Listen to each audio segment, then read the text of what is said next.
Don Ricardo Lombana, muy buenos días. Mientras algunos se tienen que estar preocupando por el tranque, veo que hay ciudadanos privilegiados. Hay niveles, Hay niveles, ¿no? Hay niveles. Traiga chocolate, por lo menos. Por favor, Don Ricardo Lombana, ¿cómo me le va? Muy bien, gracias. Aquí contento de estar con ustedes y saludos a toda la audiencia. Vamos a iniciar obviamente con el tema que usted viene tocando en los últimos días, que tiene que ver con el retiro de su visa para los Estados Unidos, luego de haber recibido esa carta del Departamento de Estado. La reacción ya la hemos escuchado. Usted ha planteado su posición sobre el por qué firma ese documento, el por qué usted se adhiere con otros líderes políticos del país en contra de ese memorándum. Y la pregunta que yo le voy a hacer es lo siguiente. ¿Usted cree que esto le suma o le resta un voto a Ricardo Lombana? Bueno, yo no lo estoy viendo en esos términos de si me suma o me resta votos. Lo que sí te puedo decir es que algún impacto tendrá en la opinión pública. Eso es innegable. Medir si es positivo, si es negativo. Creo que el tiempo, Gonzalo, tiene que pasar un poco para poder medir aquello. No tengo una encuesta, obviamente, que ahora mismo haya medido en los últimos días esto como para poder decirte, mira, el efecto. Pero lo que sí te voy a decir, y creo que ustedes ya me conocen desde hace varios años, es que si se tienen que asumir posturas que tienen sus costos, se asumen porque son de principios, ¿no? Y en este caso es un tema de principios y evidentemente por una conveniencia o un cálculo político electoral no voy a cambiar la postura. Entonces, creo que para responderte de la manera más precisa posible ahora mismo, es que eso estará por verse, ¿no? Eso estará por verse si tendrá un costo o no. Lo que sí es que en la intención uno podría, dentro del análisis, en la intención del Departamento de Estado, o en este caso de la Embajada de Estados Unidos en Panamá, al hacer el retiro de la visa, yo creo que obviamente la intención es causar un efecto negativo en mi figura, tanto en la opinión pública ahora mismo como tal vez electoralmente en el futuro. Entonces sí, hay una acción que busca restar votos, restar apoyo en opinión pública, restar credibilidad, pero la credibilidad se construye a través de los años y yo me siento tranquilo y seguro de que luego una trayectoria pública de casi 9 años en política y también en la privada, mi credibilidad no se va a ver afectada por una medida tan arbitraria, tan injusta y hasta desproporcionada, aunque soberana, Claro. de los Estados Unidos como esta. Señor Lombana, ¿cómo está? Buenos días. Hola, ¿cómo está usted? Yo diría que más que restar votos, a mí me pareció, y lo dije en el programa, que parece casi un castigo. Pero yo no quiero enfocarme en el tema de la visa, sino quiero enfocarme en las relaciones en general de Panamá y Estados Unidos. Nosotros sabemos la presión que Estados Unidos ha estado ejerciendo sobre Panamá. Yo quiero saber si Ricardo Lombana hubiese sido presidente, ¿cómo hubiese balanceado estas posiciones? El mantener pues el país y lo que nosotros sabemos que este tipo de presión genera en la población panameña y la realidad de que Estados Unidos es nuestro mayor socio comercial y es la mayor potencia del mundo. ¿Cómo usted hubiese manejado estas dos posiciones? Bueno, de salida tengo que admitir, trato de ser sensato en estas posturas siempre, tengo que admitir que no es fácil. O sea, no es una postura fácil o una posición fácil en la que uno, en la que se está, cuando tienes obviamente a la principal potencia mundial ejerciendo presión, muchas veces de manera injusta, de manera caprichosa, sobre un país obviamente pequeño y que a veces tal vez no tiene todas las herramientas para poder hacerle frente a esa presión. Reconociendo esa dificultad, he expresado anteriormente que desde el principio se debió buscar una posición de unidad nacional. Es decir, así como la crisis del 64, proporciones guardadas porque no es lo mismo obviamente, una de las principales acciones que tomó el presidente Chiari en su momento y el Ejecutivo fue unir a las figuras políticas del país en una posición unitaria, una posición unida, firme, y también, otros liderazgos sociales en su momento para una posición única de la República de Panamá frente a las presiones, avasallamiento o estas acciones que había cometido los Estados Unidos lamentables en su momento. Entonces, eso lo hubiese buscado Ricardo Lombana desde una presidencia de la República. Eso fue lo que le ofrecía al presidente Mulino. Lo he dicho en otros medios, lo confirmo acá, 2 veces, luego de las primeras declaraciones del presidente Trump y luego con la visita del presidente Rubio, perdón, del secretario de Estado Rubio, se le ofreció, incluso en una comunicación directa con el presidente Mulino, apoyo desde la oposición para formar una posición unitaria, en primer lugar. En segundo lugar, también lo he dicho antes, hacer de la causa de Panamá una causa internacional. Es decir, Panamá no utilizó su servicio exterior ni una estrategia diplomática para buscar aliados en la comunidad internacional para que fueran voceros de la causa de Panamá, y así como los Estados Unidos tenían una estrategia de divulgar en todos los medios internacionales mentiras acerca de Panamá y el Canal de Panamá, Panamá hizo muy pocos o nulos esfuerzos en buscar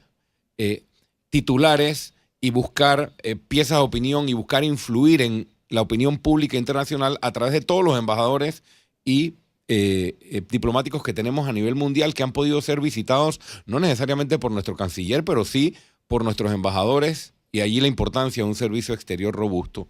Y tercero, sí sentarnos en la mesa de negociación.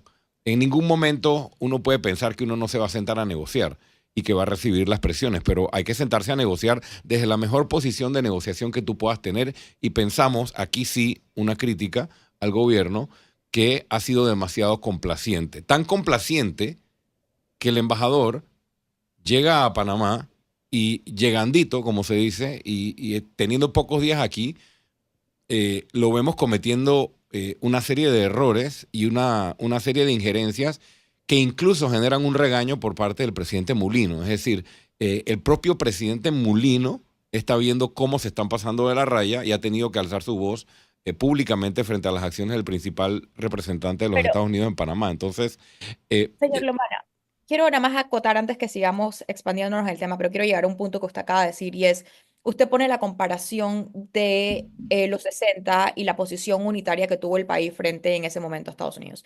Pero yo diría que no estamos en este momento, y no solamente por la persona que tenemos del otro lado en Estados Unidos, pero también yo creo que hay un punto en la oposición o en la situación política del país, y era que yo no sé, en mi opinión, hubo sectores de la oposición, y aquí yo puedo meter realmente al PRD sin ningún temor, y es que parecía que estaban buscando era más rédito político o pescar en río revuelto, más que llegar a una solución. ¿Cómo usted hubiese podido afrontar el hecho que, si bien hubo muchos errores por parte del gobierno, también se denotó claramente las intenciones de ciertos sectores de la población de simplemente oponerse al presidente por oponerse? ¿Cómo podíamos tener una unidad de criterio cuando por otro lado tampoco parece que había mucha disposición? bueno, yo creo que ese primer paso para lograr lo que usted plantea lo tenía que dar el gobierno. Esa es parte de las responsabilidades del gobierno. Llamar a los distintos sectores, ambos que usted menciona, tanto los que teníamos una posición sustentada, como quienes usted puede considerar que estaban tratando de pescar en río revuelto, y sentarnos en la mesa y decir, está pasando esto, revelar la información que se pudiera revelar, y sobre esto pensamos tomar acciones en esta dirección y requerimos caminar por la misma dirección. O sea, por lo menos transmitir información o mostrar la voluntad de que había que actuar unitariamente. Y si el presidente tenía una estrategia, pues en ese momento, aunque no la pudiera compartir, si tú te sientas con todas las partes, pero es que ni siquiera eso se hizo. Y yo creo que eso dificultó la posibilidad, o tal vez incentivó que hubiese quienes se quisieran aprovechar o quisieran actuar en río revuelto. Yo no estoy en esa sopa. Nosotros lo primero que hicimos fue reunir a nuestros abogados internacionalistas del Movimiento Otro Camino y cercanos al Movimiento Otro Camino para analizar los documentos antes de emitir una opinión. Y fue la posición mayoritaria de los abogados internacionalistas y con experiencia en política exterior del Movimiento Otro Camino quienes concluyeron en conjunto conmigo la postura que asumí yo y asumió el movimiento Otro Camino. Entonces, si hubo oportunistas o no en su momento, yo no me voy a meter en eso porque yo no ando en eso. Fue una posición sustentada que la mantengo hasta hoy y la voy a mantener el día de mañana y estoy a la espera, como muchos, de que la Corte Suprema de Justicia decida las demandas de inconstitucionalidad. Yo sé que Donald Trump es una realidad política que no era la realidad política del 64 del lado de los Estados Unidos. Eso lo sabemos todos, los que vemos la geopolítica mundial y los que estamos viendo las relaciones con Estados Unidos. Y que quede claro, los Estados Unidos ha sido, es y deberá seguir siendo el principal socio comercial estratégico de la República de Panamá. Eso no está en duda ni debe estar en duda y creo que es la posición correcta de Panamá.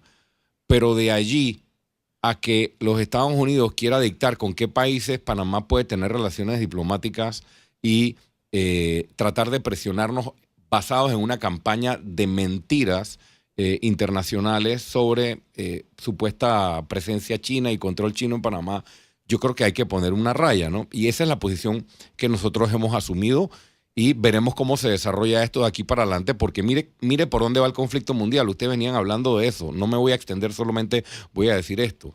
Lo que los Estados Unidos ha hecho hasta ahora con Panamá es arrastrar a Panamá al centro de un conflicto geopolítico.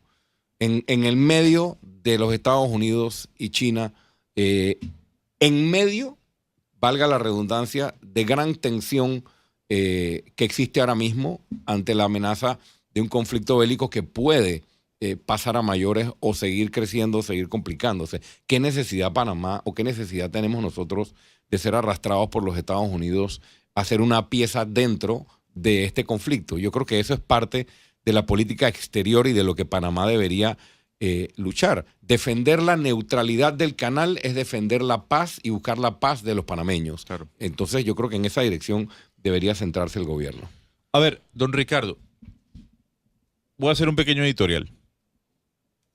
Usted y yo hemos debatido en esta mesa de trabajo, pensamos diferentes en algunos puntos, pero siempre con respeto, y usted tendrá su posición y yo tendré la mía. Y eso es parte del juego democrático, cosa que en Panamá es posible, a diferencia de países como Nicaragua, Cuba o incluso Venezuela, en donde ni siquiera existen estos espacios. Yo escuchaba y veía un video suyo sobre la preocupación que a usted le generaba el actuar del gobierno frente precisamente a la democracia, con respecto a la detención de algunos miembros de otros gremios, sin tener que usted estar a favor de esos gremios ideológicamente, filosóficamente. Pero por el otro lado, yo me ponía a pensar, y le quiero trasladar la pregunta, y es, así como se cuestiona el actuar del gobierno y las formas de la fuerza pública en cómo ha actuado y la justicia selectiva para muchos en esta oportunidad, ¿cuál es el reclamo y la responsabilidad, incluso si hay una responsabilidad jurídica, sobre, por ejemplo, los educadores que tienen 9 semanas sin dar clases? Se lo pregunto a usted. ¿Cuál debe ser el mensaje que Ricardo Lomana le da a los educadores que durante 9 semanas no han dado clases? Bueno, lo he dicho antes, deben regresar a las aulas.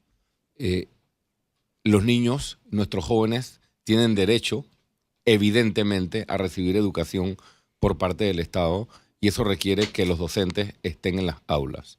Para que los docentes estén en las aulas, no solo se requiere un acto de voluntad de parte de sus dirigencias, sino que también se requiere una apertura por parte del gobierno para sentarse en una mesa a buscar un acuerdo. Por más que las posturas de los gremios en esta coyuntura, Gonzalo, o en otras, sean radicales o no, siempre la llave la tiene un gobierno. El gobierno siempre tiene la llave para abrir una puerta, sentarse. ¿Cuáles son sus peticiones? ¿Son 10? ¿Son 7? ¿Son 3? ¿Podemos conceder acá? ¿No podemos conceder acá?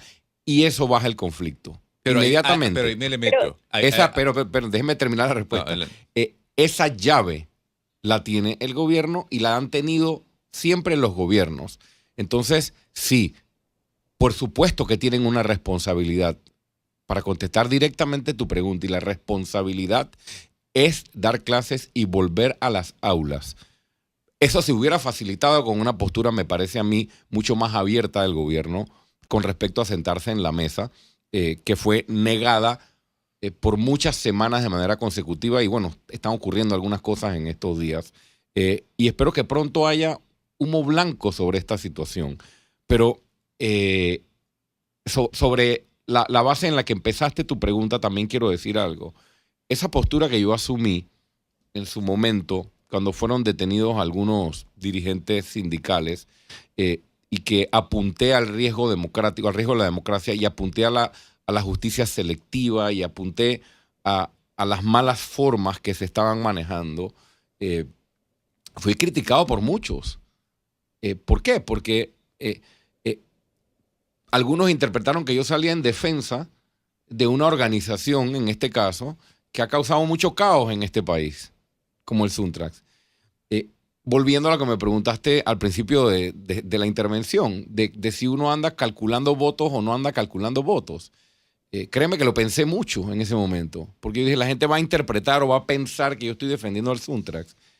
Pero aún así, aunque se tratara de personas que han trapeado el piso con mi nombre, como los dirigentes de ese movimiento, y el nombre de mi familia, de mis hijos, porque no hay un grupo que me ha atacado tanto como ese y me ha difamado tanto como ese, uno tiene que defender posturas de principios. Y lo hagan con X, con Y o con Z, y la justicia no puede ser selectiva. Entonces, regreso a que ojalá haya humo blanco, y por más que tú tengas posturas de los gremios docentes o de otros gremios en la calle en estos momentos, específicamente sobre la ley de la Caja de Seguro Social, todos hemos visto la postura que asumió el gobierno desde el día 1 de no vamos a dialogar, no vamos a hablar, porque esto ya pasó así, así, así y punto. Entonces, cuando Claro, baja esa postura, generas rupturas. Ahí me le meto porque usted, a ver,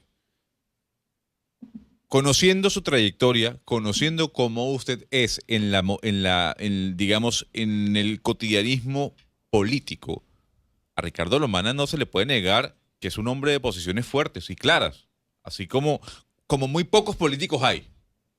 A favor o en contra. Podemos estar en acuerdo o en desacuerdo frente a las posiciones. Y seguramente esas mismas posiciones usted las tendría si fuese presidente. ¿Cómo negociar? ¿Cómo sacar humo blanco? ¿Cómo sentarme a la mesa? Si la contraparte, la exigencia que me está dando es derogue la ley. No es cambie el artículo 1, modifique el artículo 3, sino es derogue la ley. Mientras usted no derogue, yo no levanto. ¿Cómo se negocia cuando la exigencia es acabar con una ley que, por cierto, fue apoyada por los diputados del Movimiento Otro Camino, que fue modificada 300 veces en la Asamblea Nacional y que tuvo un proceso de debate de al menos 3 meses? Mire, yo me he reunido en compañía de otros líderes políticos y en compañía de otros miembros de MOCA también, con dirigentes sindicales, con dirigentes del sector magisterial, docentes, a lo largo de estas semanas, incluso meses. Y yo te puedo decir sin temor a equivocarme, primero, que por lo menos la mitad de esos dirigentes o de esos grupos están abiertos y estuvieron abiertos desde el inicio a la negociación solo de un paquete de artículos a revisar, y que la postura de derogatoria o nada era la postura de los sectores más radicales dentro de los que estaban unidos en las calles o haciendo los cierres o haciendo la protesta en oposición a la ley. Entonces, como me estás colocando en un sombrero o en una postura que entiendo por la pregunta y por la entrevista de que pudiera estar yo en la presidencia y aspiro a estar en la presidencia, uno sabe que del otro lado hay posiciones de negociación.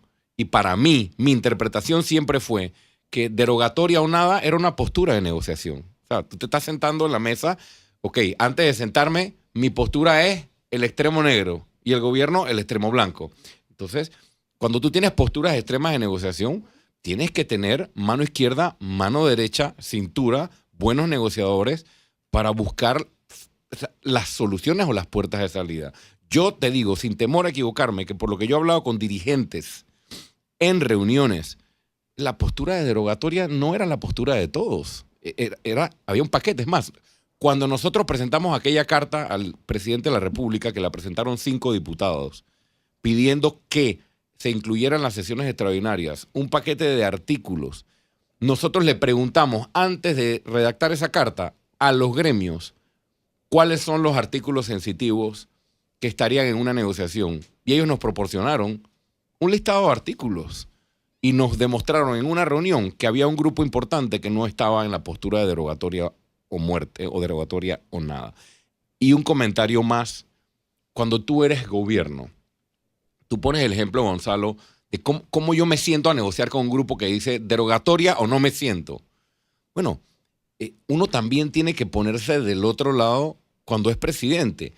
Si tú no tienes autoridad moral para poder sentarte a la mesa con contraparte o frente a la nación, eso te debilita tu credibilidad a la hora de sentarte en la mesa o de poder ser un interlocutor válido. ¿A qué me refiero? A la postura que yo siempre he tenido con respecto a la Caja de Seguro Social. Ustedes me escucharon aquí muchísimas veces a lo largo de esta campaña y la anterior. El sistema de pensiones necesita reformas profundas, sí, innegable. Pero esa era una reforma y es una reforma que no puede transitar por la vida política o por la realidad política nacional sin que el gobierno primero haga importantes sacrificios y tome importantes acciones que le generen la confianza de la población. Entonces, hay factores externos. Para mí es un error. Como presidente de la República, si yo me coloco en ese escenario especulativo de presidente de la República, es un error pensar que esta discusión es solamente sobre el sistema de pensiones. Esta es una discusión que tiene que tomar en cuenta una realidad política y social. Y cierro diciendo esto, para darle la oportunidad. El hecho de que aquí los delincuentes de cuello blanco se rían de la población que no tiene agua, que no tiene comida y no tiene medicamentos, influye en la postura de los gremios en la calle. Y eso no lo queremos ver. Se piensa que la discusión es solo sobre las medidas paramétricas o solo sobre un sistema de pensiones, y es mucho más profundo que eso. Entonces, si el gobierno o la justicia o el Estado no atiende las necesidades básicas, deja que los delincuentes de saco y corbata se rían y le saquen la lengua a la población necesitada, y vimos el teatro del recibimiento del señor Martinelli en Colombia, entre otras cosas, mientras a otros sí los mandaban a la megajoya, y siguen señalándose escándalos o actos de corrupción o licitaciones o servicio exterior repartido para allegados, notarías repartidas para allegados, justicia selectiva. No investigan al gobierno anterior porque hay un acuerdo de impunidad. Mi postura la pueden respetar. Yo sé que la respetan aquí porque aquí disentimos con respeto en esta emisora, pero tal vez no van a estar de acuerdo. Mi lectura como líder político jamás puede estar encasillada a que esta discusión es solo sobre el sistema de pensiones. Es sobre un Estado fallido y que no le ha resuelto ni atendido las principales necesidades sociales a los panameños. Pero, señor Lomana, ese estado fallido que usted dice ha reducido en los últimos 30 años la pobreza del 50% en el 89 al 13% al día de hoy, con muchas falencias y muchos problemas. Pero ese estado que usted dice que no es fallido, en 30 años de democracia, pues ha hecho avances importantes, no los necesarios. Y uno de los grandes problemas que tenemos es que seguimos siendo uno de los países más desiguales de América, pero vamos a ser exactos. ¿Cuál entonces es la definición de un Estado fallido? Y por eso me quiero centrar en el tema democrático. Usted está hablando de la falta de diálogo. Usted dijo que pues los gremios no se sintieron escuchados, pero un proyecto de ley que llegó a la Asamblea Legislativa y salió totalmente distinto por la gente que el sistema dice que es la que debe representar al pueblo, que es las personas a las que nosotros votamos, hicieron 300 reformas. Si nosotros entonces estamos en un sistema donde grupos que nadie vota salen a la calle, cierran la calle y entonces automáticamente piden que se reforme una ley que fue debatida, ¿cómo entonces usted definiría ese sistema? Te volteo la pregunta. ¿Cómo podemos entonces vivir en un sistema en el que tienes un candidato que viola la ley y la Constitución porque no fue elegido por su partido para poder ser candidato y no tiene candidato a vicepresidente como era el candidato Mulino? Y en opinión de muchos constitucionalistas, su candidatura era ilegal a todas luces, pero el Tribunal Electoral y la Corte Suprema de Justicia, en un fallo que decía que había que mantener la paz social y que por ello avalaban su candidatura, entonces deja correr a un candidato cuya candidatura era ilegal y con eso gana una elección. Yo te podría decir lo mismo. O sea, Yo le puedo ese es responder. el mismo sistema, ese es el mismo sistema en el que yo no quiero vivir, en el que se define una elección en un salón refrigerado con maletines y con pactos de impunidad. Si ese es el país en el que usted quiere vivir o usted está contenta con vivir, perfecto, yo se lo respeto. Pero gracias a esos acuerdos, Panamá es uno de los países más desiguales de América Latina y del mundo. Y esos indicadores de pobreza que usted menciona, en otra ocasión, con mucho gusto, podemos hacer un programa exclusivo de eso, porque las mediciones a veces también son cuestionables, porque sabemos que primero se medía por ingreso, literalmente o fríamente por ingreso, luego se inventó, o no se inventó, pues se estableció la pobreza, el índice de pobreza multidimensional, etcétera. Pero al final del camino, todos sabemos que en Panamá, cuando ves los números macroeconómicos y los cruzas con los indicadores sociales, realmente pudiera ser engañosa ese porcentaje tan alto que usted menciona de reducción de la pobreza. Por ejemplo, tú puedes decir, bueno, pero por ejemplo, si tú le dices al Banco Mundial hoy, tú ves esas estadísticas, seguramente todas esas estadísticas te van a decir que Panamá ha mejorado muchísimo porque hay acceso a agua potable en la región de Azuero. Y la gente puede decir, bueno, sí, tienen agua, pero mira la calidad del agua que reciben y cómo estamos enfermando a nuestra gente. ¿Por qué? Por un sistema que ha preferido la corrupción y los negociados en vez de la salud pública de los panameños. Si tú ves los indicadores, seguramente te van a decir, Azuero tiene agua, muy bien Panamá, pero qué tipo y qué calidad de agua que por 30 o 40 años ha enfermado a nuestra gente. Y ese enfermar a nuestra gente y esa calidad del agua es precisamente porque es más importante el negociado y la corrupción que la salud pública. Entonces, veamos los indicadores, desgranándolos bien y cómo realmente se están viendo las cosas. A ver, sigamos en la Asamblea Nacional. Hay un problema grave y ahí se involucro a otro camino, señor Lombana. Eso de involucrar, involucra en un expediente. No. Lo involucro porque hace parte del ecosistema político del país. Y es la falta de definición ideológica y filosófica que tienen quienes hacen parte de los partidos políticos. Porque tienen miedo, porque creen que no son la solución, pero a partir de lo que nosotros pensemos y cómo pensemos, bueno, hacia allá va una tolda política. Y usted habla de politiquería. No he mencionado esa palabra. No, un momento. La politiquería que existe sobre el actuar de algunos. Le pregunto algo. ¿Cómo se puede explicar, escuche muy bien, cómo se puede explicar que Betzeray Richards, que llega a la Asamblea Nacional por un movimiento, se une a otro, sale de otro, hace bancada con otro camino? No estoy diciendo que sea parte de la actual política, pero Betzeray Richards piensa como otro camino, tiene la filosofía de otro camino. ¿Es necesario para otro camino juntarse con Betzeray Richards más allá de hacer politiquería para crear una bancada? Mira, una de cal y una de arena. Te voy a reconocer, y creo que lo hemos hablado en otro momento en esta mesa, te voy a reconocer que una de las dificultades que ha tenido Moca como movimiento y partido nuevo es precisamente cómo entender la definición ideológica en el mundo político de hoy. ¿Por qué? ¿Y por qué ha sido difícil? Y mira que te lo reconozco, porque todos recordamos que Moca nace como un movimiento ciudadano anticorrupción. Cuando esto empezó hace 8 o 9 años, la bandera era anticorrupción. Entonces, ¿qué pasa? en la lucha anticorrupción no hay banderas ideológicas. Sí. Y detrás del movimiento que inició Ricardo Lombana, se montó un montón de gente, luego se reflejó en el 2019 en una elección con 18% del voto, pero luego se toma la decisión de hacer un partido. ¿Y qué pasa? El partido, obviamente, por definición, tiene que tener una filosofía ideológica y tiene que tener una doctrina.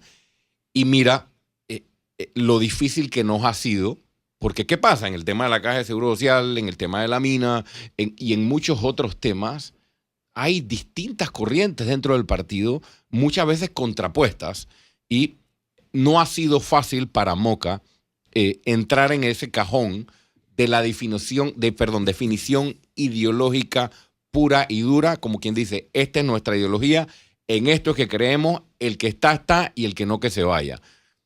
Creo que eso explica un poco el fenómeno de por qué en la última elección, por ejemplo, a pesar de ser un partido con 37,000 inscritos, sacamos 500 y pico mil votos.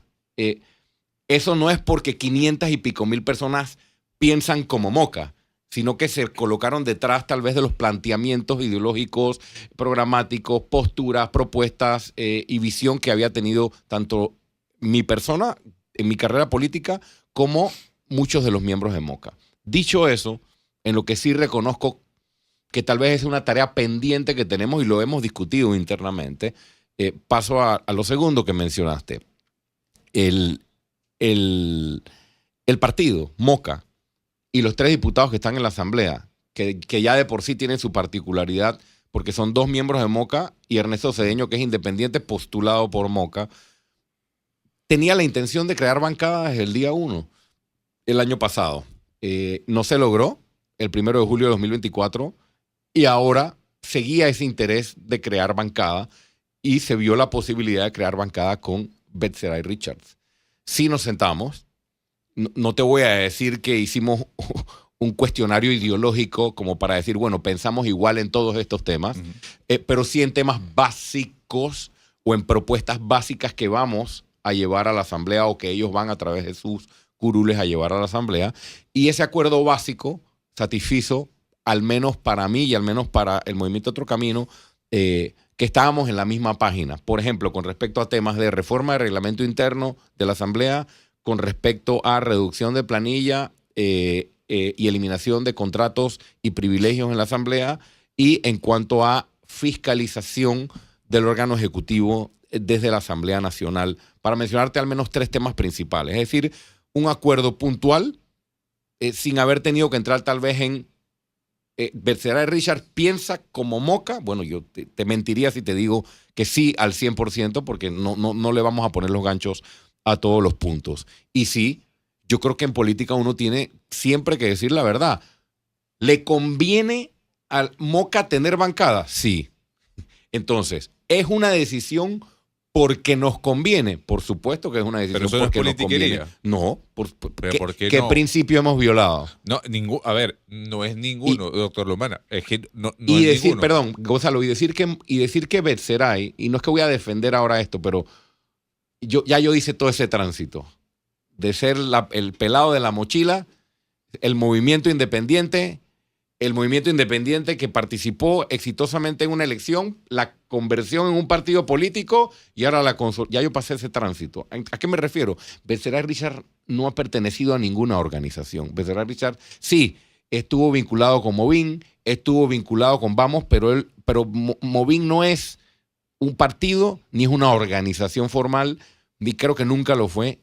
Y Vamos es una bancada en la Asamblea Nacional y él no corrió por Vamos. Entonces, decir que él estuvo en una organización, luego saltó a otra organización y luego saltó a Moca, si fuese que saltó de 2 partidos, yo te lo validaría o te daría nuevamente la razón. Pero en eso sí, creo que no vamos a estar del todo de acuerdo porque él es un diputado independiente, como lo son todos los diputados de Vamos. Todos esos diputados de Vamos son diputados independientes. Entonces, si vas a hablar de colectivo, si vas a hablar de organización, yo creo que tienes que hablar de un partido político. Pues son las 7:55 minutos de la mañana. Yo no lo puedo despedir sin preguntarle cómo va la salud. Muchas gracias. Eres una de las pocas personas periodistas que siempre pregunta al aire esto y te lo agradezco, Gonzalo. Está bien, en diciembre del 2024, enero del 25, se cumplió un año del diagnóstico del cáncer y me tocaban hacerme pruebas de rigor. Uno se hace pruebas cada 3 meses de sangre, cada 6 meses y año, resonancias magnéticas y biopsia. Todo está bien en el chequeo de un año. Así que lo que comuniqué al país en tiempo electoral sigue siendo la realidad de un cáncer encapsulado, gracias a Dios, y cuyos indicadores están controlados. Así que la salud está bien. Qué bueno. Qué bueno. Pues, don Ricardo Lomana, directivo, presidente, líder del movimiento Otro Camino, ha dejado un titular que yo me lo quedo. Tiene intenciones de ser presidente de la República. Pero por supuesto que sí. Y ahora, más que nunca, con visa o sin visa. Muchísimas gracias por habernos atendido. Vamos a hacer una pausa y ya veremos cómo más. Oye, ¿dónde?